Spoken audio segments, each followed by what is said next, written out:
یہ کرشن چندر کے ہاں ایک خاص عمر میں کرشن چندر ہمیں بہت پسند آتے ہیں, ہم بہت ان کو پڑھتے ہیں, اور دھیرے دھیرے وہ ہماری پسندیدگی جو ہے وہ اس کی ترجیحات بدل جاتی ہیں, پھر ہم منٹو کو پڑھنے لگتے ہیں, بیدی کو پڑھنے لگتے ہیں.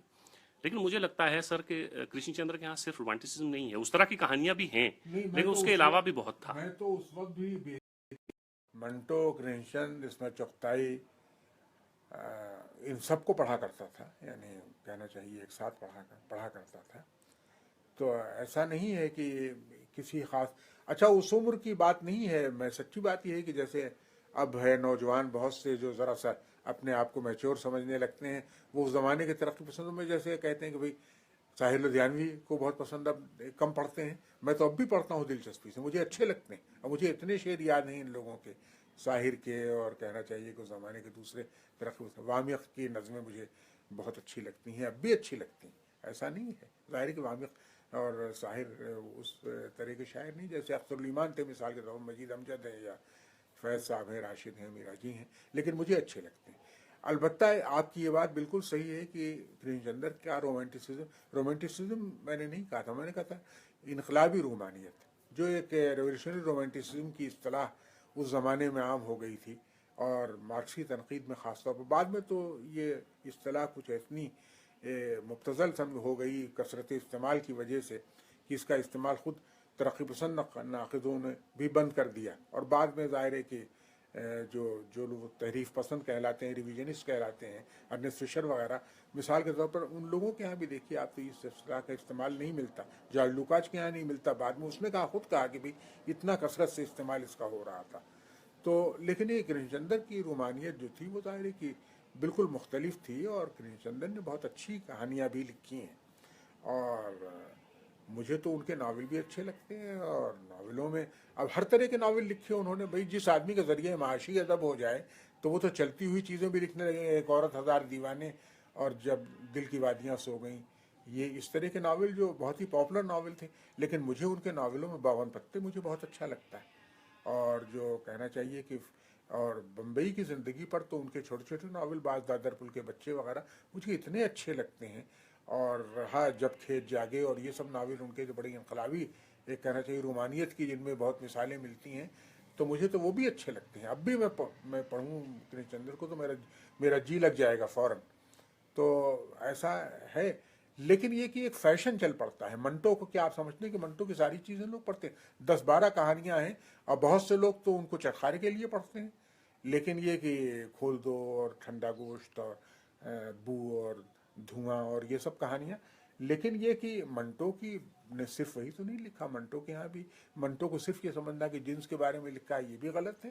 اور ظاہر ہے کہ بہت سے حصے تو ایسے ہی کرشن چندر کا معاملہ بھی ہے. کرشن چندر کی کہانیاں, اب دیکھیے مجھے جو بہت ایسی کہانیاں جو بظاہر رومانیت کا رنگ ان پر غالب ہے, جیسے کھڑکیاں ہیں, اور مہالکشمی کا پل ہے, تو اس طرح کی کہانیاں مجھے اب بھی اچھی لگتی ہیں کرشن چندر کے. اور کرشن چندر نے جو کچھ افسانے تو ایسے لکھے ہیں قیامت کے, جن کو کوئی شخص بھی اپنی بدمذاقی کے اظہار کی جرت جس میں ہوگی وہی کہے گا کہ یہ خراب کہانیاں ہیں. بالکنی ہے, گرجن کی ایک شام ہے, زندگی کے موڑ پر ہے, یعنی دیکھیے کس پائے کی کہانیاں ہیں یہ سب. اور یہ 2 فرلانگ لمبی سڑک, اس کا تو عسکری صاحب نے بہت داد دی ہی اس افسانے کی, اور آج ہم پڑھیں تو ہمیں ایسا لگتا ہے کہ بہت نیاپن اس میں نہیں رہ گیا. جب کرشن چندر نے یہ کہانی لکھی تھی اس وقت کیسا بڑا تجربہ تھا, کیسا نیا تجربہ تھا یہ, اور کیسی اچھی لگتی تھی یہ کہانی. تو کرشن چندر کی تحریروں میں اتنی اچھا, پھر کرشن چندر کی طنزیہ تحریریں ہیں. کرشن چندر, سر ابھی وہ گدھے والا ایشو جو یو پی میں چل رہا ہے, تو گدھے پہ جو انہوں نے, ہاں تو اس وقت تو کہنا چاہیے کہ گدھے کی توہین ہمیں نہیں کرنی چاہیے, انسانوں سے موازنہ کر کے اس کا. ظاہر ہے کہ لیکن یہ کہ گدھے کی سرگزشت ہے گدھا نیفا میں, اور ایک اور ہے ایک گدھا کیا ہے, ایک گدھے کی سرگزشت, اور ایک گدھا نیفا میں, اور ایک گدھا ایک اور ہے, 3 ہے نا کتابیں وہ. تو یہ خیر مجھے بہت وہ کتابیں مجھے بہت پسند ہیں. مجھے تو کرشن چندر کی تحریروں میں الٹا درخت اور بچوں کے الف لیلہ, شاید یہی نام ہے نا اس کا, ہاں, تو یہ سب کتابیں بھی اچھی لگتی ہیں. میں نے اپنے بچپن میں جب میں اردو سیکھ رہا تھا کہنا چاہیے, اس وقت یہ کھلونا اور پیام تعلیم اور یہ سب رسالے نکلتے تھے, اور کیا رونق تھی صاحب، چہل پہل تھی اردو رسائل کی اور اردو پڑھنے والوں کی. صرف یعنی اردو گھرانوں میں، یعنی ان گھرانوں میں نہیں جن کی مادری زبان اردو تھی، بلکہ ان گھرانوں میں نے دیکھا کہ جہاں اردو کو ایک تہذیبی زبان کی حیثیت حاصل تھی اور اس میں غیر مسلم اور مسلم کی کوئی تفریق نہیں تھی، اور کس شوق سے لوگ پڑھتے تھے ان تمام ادیبوں کو. تو کرشن تو مجھے آج بھی بہرحال اچھے لگتے ہیں. اور شمیم صاحب، ایک صاحب ہیں شاہد ملک، وہ جی آپ سے پوچھ رہے ہیں کہ سر کیا آپ کو لگتا ہے کہ کرشن چندر کی رومانی امیج نے ان کی ریڈرشپ کو نقصان پہنچایا؟ یقیناً پہنچایا، کیونکہ اس طرح کی جب کسی امیج کا قیدی جب ہو جاتا ہے کوئی لکھنے والا، تو ہماری توقعات اس سے بہت ہی کہنا چاہیے کہ متعین ہو جاتی ہیں. اور تو اس امیج نے بہرحال اب کرشن چندر اس طرح کا، لیکن بھائی کیا مزہ آتا تھا. مجھے تو یاد ہے میری یادوں کے چنار میں جہاں وہ ذکر کرتے ہیں، غالباً وہ زمانہ میں نے سلمہ آپا کے سامنے یہ اقتباس بھی اپنے حافظے سے ایسے ہی پڑھا. میں نے کہا بھائی تم اپنی شال اتار دو، میں اپنا کوٹ اتار دوں. جہاں ایک فرش بچھا ہوا ہے چنار کے پتوں کا اور سرخ ہو گئی ہے بالکل زمین. یہ منظر میں نے بھی بارہا دیکھا ہے، یعنی کشمیر جب بھی جاتا ہوں. اور وہاں خاص طور پر وہ باغ جو ہے یونیورسٹی میں، بڑا والا باغ، چناروں کا باغ جو ہے نا، جی نسیم باغ. تو نسیم باغ میں جو منظر ہوتا ہے کہ لگتا ہے کہ فرش پر صرف آگ بچھی ہوئی ہے جہاں تک نگاہ آپ کی جاتی ہے. ڈل لیک کے کنارے دیکھیے، میں گھنٹوں وہاں محویت کے عالم میں بیٹھا رہتا ہوں. اور یہ سب، اور مجھے اس وقت کرشن چندر نے جس طرح نقشہ پیش کیا ہے رام بن کا اور کت کا اور بٹوت کا اور ان علاقوں کا، ظاہر ہے کہ کشمیر کے مختلف علاقوں کا، بھائی کشمیر کا، جموں کا، کرشن چندر کے یہاں تو عجیب ایک جادو ہے. تو مجھے اب بھی وہ کہانیاں شروع میں یاد ہوگا آپ کو، کشمیر کی کہانیاں کے نام سے جو الگ ایک مجموعہ چھپا تھا ان کا، تو وہ میں پڑھتا ہوں. طلسم خیال اور اس دور کی کہانیاں جو کہنا چاہیے ان کا اولین دور تھا کرشن چندر کا، تو بہت مجھے پسند آتے ہیں. اپنی امیج کے قیدی وہ یقیناً ہو گئے، اور بعض لوگوں نے فیشن کے طور پر کچھ جان بوجھ کر کے کہ گویا کہ ان کو یہ کہا جائے کہ بھائی وہ بہت زیادہ سنجیدہ اور زیادہ ترقی یافتہ ادب پڑھنے لگے ہیں، کرشن چندر کا ذکر کم کر دیا. لیکن یہ کہ میرا تو خیال یہ ہے کہ کرشن چندر کے کچھ افسانے تو بھلا نہیں سکتے آپ کبھی. جی شمیم صاحب، کرشن چندر نے بہت لکھا، جی اور ادب بھی اور فلمیں بھی. تو جب وہ فلمی دنیا کی طرف گئے تو کیا اس سے ان کی یہ جو ہماری ان کی افسانوی تحریریں ہیں یا ناول ہیں، اور پھر ایک طرف فلموں کے لیے بھی لکھ رہے ہیں اور بہت زیادہ لکھ رہے ہیں، تو اس سے کچھ فرق پڑا ان کی تحریروں پہ؟ اس سے کچھ نقصان دیکھیے، ہوا؟ فلموں میں کے لیے کرشن چندر نے کوئی بڑے کامیاب وہ فلمی دنیا میں نہیں ہوئے، اور وہاں میرے خیال میں بہت صلاحیت رکھنے والا جو اعلیٰ درجے کی صلاحیت رکھتا ہے اس کا ذرا مشکل سے وہاں نام چلتا ہے. ایوریج لکھنے والے آپ دیکھیں گے کہ وہاں زیادہ مقبولیت جلدی حاصل کر لیتے ہیں. پریم چند کو کیا حشر ہوا وہاں؟ پریم چند کو بھی کوئی مقبولیت وہاں نہیں ملی. گئے تھے اور ظاہر ہے کہ کامیاب نہیں ہو سکے. تو منٹو صاحب کا معاملہ یہ ہے کہ بھئی منٹو نے بہرحال اپنا کچھ کام چلایا، کچھ زیادہ وہ تھا منٹو کے ہاں، ایک اس کی نبض تھی بہرحال ایک عام فلم دیکھنے والے کہ منٹو نے اداکاری بھی کی اور یہ سب رہا. ایک فلم میں اختر الایمان نے دیکھیے اپنی شاعری کو آلودہ نہیں ہونے دیا. فلم میں زندگی بھر رہے لیکن مکالمے صرف لکھتے رہے، شاعری نہیں. وہ جانتے تھے کہ جس طرح کی شاعری وہ کر رہے ہیں وہ نہیں چلے گی وہاں پر. اب ظاہر ہے کہ ساحر نے اور کیفی نے اور شکیل بدایونی نے اور راجن کرشن نے، ان لوگوں کا معاملہ ایک بالکل الگ تھا وہاں کہنا چاہیے. تو فلم سے بہت کرشن چندر نے نہیں کمایا، لیکن ان کے یہاں ایک فلمی انداز ضرور پیدا ہو گیا تھا. ان کے بہت سے افسانوں میں اور ناولوں میں، کئی ناول ان کے ایسے ہیں کہ جو پڑھیے تو لگتا ہے کہ اس کی فلم اگر بنے گی تو مقبول ہو سکتی ہے، لیکن پتہ نہیں ہوتی یا نہ ہوتی. تو اس کا اثر تو پڑا ان پر. بہرحال فلم کی دنیا میں عام شہرت حاصل کرنا اور عام مقبولیت حاصل کرنا اگر یہ مقصود بن جائے کسی لکھنے والے کا تو اس کا نقصان تو ہوتا ہے ایک حد تک. شمیم صاحب، کرشن چندر کی آج برسی ہے، جی اس پر آپ اردو سامعین کو، اردو ناظرین کو، اردو قارئین کو کچھ کہنا چاہیں گے؟ دیکھیے صاحب، میں پیغام وغیرہ تو کچھ دیتا نہیں کبھی، اور ظاہر ہے کہ سوائے یہ ضرور کہنا چاہتا ہوں کہ ہر اچھا لکھنے والا ہماری زبان کا اور ادب کا ایک محسن ہوتا ہے. وہ ہماری زندگیوں کو بڑی حد تک بہتر بناتا ہے. میں اب بھی یہ سمجھتا ہوں کہ میں نے اگر ادب نہ پڑھا ہوتا تو وہ نہ ہوتا، اب بھی کچھ نہیں ہوں لیکن وہ ہرگز نہ ہوتا جو کچھ ہوں اب.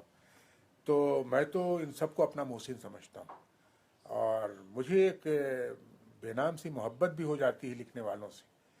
اور ہمیشہ یہ ہے، ایلیٹ نے کہا تھا نا کہ ادب وہ دنیا ہے جہاں مردوں اور زندوں میں بھی کوئی تفریق نہیں رکھتی، ایک ہی صف میں سب آ کے کھڑے ہو جاتے ہیں ہمارے سامنے۔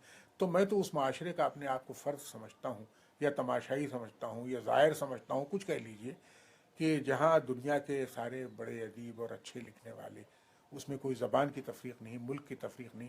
اور ہندوستان پاکستان یہ تو میرے چکر میں کبھی آتے ہی نہیں میرے ذہن میں، کیونکہ میں ظاہر ہے کہ پاکستان میں لکھنے والے میرے بہترین دوست ہیں، اور میں جتنی ان سے تعلق رکھتا ہوں تو میں کبھی، مجھے خیال بھی نہیں آتا کسی اور ملک کے وہ رہنے والے ہیں۔ تو باہر تو کرشن چندر کے سلسلے میں میں صرف یہ کہنا چاہتا ہوں کہ ایک دیکھیے، کرشن چندر نے بھی ایک موقع پر یہ کہی تھی بات کہ ہماری آپ کی مقبولیت کیا ہے؟ مقبولیت تو گلشن نندا کی تھی، جس کے ایڈیشن چھپتے تھے، لاکھوں میں چھپتے تھے۔ تو آپ دیکھیں گے یہاں بھی جو مقبولیت رہی بہرحال پاپولر لٹریچر لکھنے والوں کی، تو کرشن چندر صرف پاپولر لکھنے والے نہیں تھے، کرشن چندر کے لکھنے کا ایک کہنا چاہیے کہ بہت ہی سنجیدہ مقصد بھی ہوتا تھا۔ یعنی صرف یہ نہیں تھا کہ ان کو کاغذ کا پیٹ بھرنا ہے، ایسی باتیں کرنی، جو ریسی قسم کی اسٹائل ہوتی ہے اس میں جو چیزیں لکھی جاتی ہیں وہ بہرحال بہت دن نہیں چلتی۔ اور تو کرشن چندر کے بارے میں صرف یہ عرض کرنا چاہتا ہوں کہ ہمارے طالب علموں کو، ادب کے طالب علموں کو خاص طور پر ایک بار پھر سے پڑھنا چاہیے کرشن چندر کو، منٹو کو، بیدی کو، عصمت کو، غلام عباس کو، حیات اللہ انصاری کو، ان سب لوگوں کی چیزیں پڑھنی چاہیے، اور ظاہر ہے کہ دیکھنا چاہیے کہ ان لوگوں نے جو دکھ اٹھائے اچھا لکھنے کے لیے، تو بلا وجہ تو نہیں اٹھائے، ہمیں کچھ تو صلہ ان کو، یعنی ہم پر کوئی فرض تو عائد ہوتا ہے کہ ہم ان سے، ایک فرض ہمارا یہ کم سے کم ہم ان سے محبت کریں، خاموش محبت کریں، ان کی عزت کریں، ان کی قدر کریں۔ اور ظاہر ہے کہ میں دیکھتا ہوں، مجھے خوشی ہوتی ہے جب میں دیکھتا ہوں کہ ہندی میں کتابیں چھپ رہی ہیں منٹو کی کثرت سے، تو مجھے کوئی تشویش نہیں ہوتی، بلکہ ایک خوشی بھی ہوتی ہے کہ چلو بھائی، اردو میں جتنی کتابیں چھپ رہی ہیں اس سے زیادہ ہندی میں پڑھی جا رہی ہیں۔ لیکن یہ کہ کرشن چندر کے معاملے میں بھی یہی ہے کہ ہمارے نوجوانوں کو زیادہ پڑھنا چاہیے۔ ادب ہمارے ہاں کم پڑھا، اب تو ترجیحات ایسی ناقص ہوتی چلی جا رہی ہیں روز بروز۔ ادب کے اساتذہ کو میں اس طرح کی باتیں کرتے ہوئے سنتا ہوں کہ بھئی شعر و افسانہ لوگ پڑھ، ارے بھئی شعر و افسانہ ادب نہیں تو پھر کیا چیز ادب ہے؟ تو ظاہر ہے کہ اگر آپ کو دینیات پڑھنی ہے تو آپ کچھ اور پڑھیے، وہ اس کی کتابیں الگ ہیں، ہر جگہ شعبے ہوتے ہیں، کسی نے آپ کو مجبور تو نہیں کیا کہ آپ ادب پڑھیں، لیکن ادب سے آپ کے تقاضے وہ تو نہیں ہونے چاہیے جو اکثر ناشر مجھ سے کہتے ہیں کہ بھئی اب تو زیادہ تر وہ کتابیں بکتی ہیں جو مذہبی اور یہ سب، تو وہ بھی اچھی بات ہے، کوئی بری بات نہیں ہے، جو جن لوگوں کو پڑھنا ہے وہ پڑھیں، جن کی دلچسپی نہیں ہے وہ نہ پڑھیں۔